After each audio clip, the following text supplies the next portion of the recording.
thunder rumbling. It was a dark and stormy night in the Bushwick projects. Rain slammed the windows. Thunder cracked like the sky was splitting open. Inside a small two-bedroom apartment, the lights flickered as lightning flashed across the ceiling. "Mommy, Mommy!" cried little Jaden. "Is the power gonna go out?" Julie, his mom, stirred the sauce on the stove. "It might," she said, calm and focused.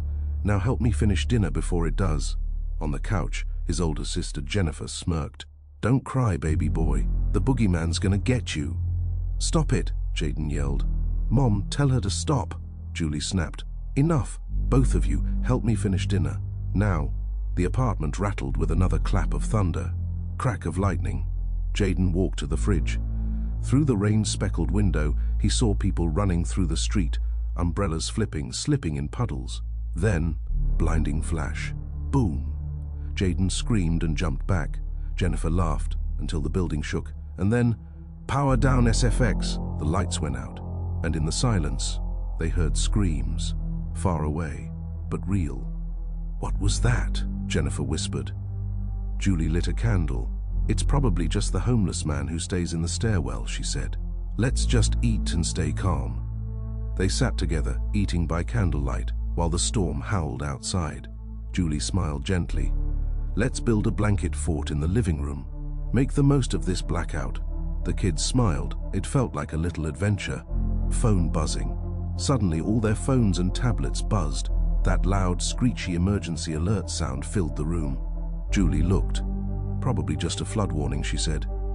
Buzz again and again. Then, a light, not lightning. A deep, glowing electric blue light lit up the entire neighborhood. And then the screams began again. Closer this time. "Stay away from the windows," Julie said, pulling the kids into the living room. Her phone flashed again. She read the message aloud.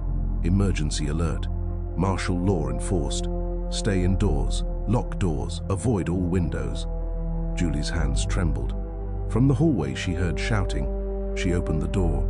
Bianca, her friend from the 12th floor, was there, soaked in rain, holding her son and dog. "Julie, did you see it? See what? That thing in the sky." It wasn't a plane, it was huge. There was a beam of light. It hit a building in Manhattan. Now it's on fire.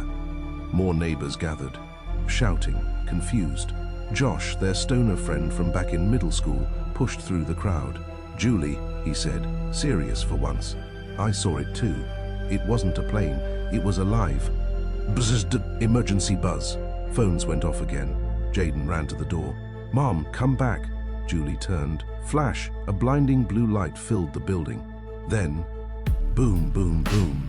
Screams outside, glass shattering, people running, sirens. The entire neighborhood was erupting into chaos. Julie slammed the door and locked it. "Stay low.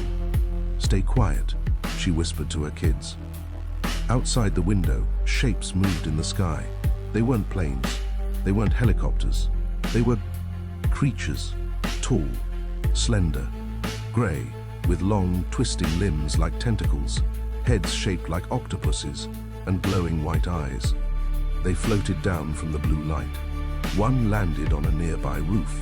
Another lifted a car and threw it like a toy.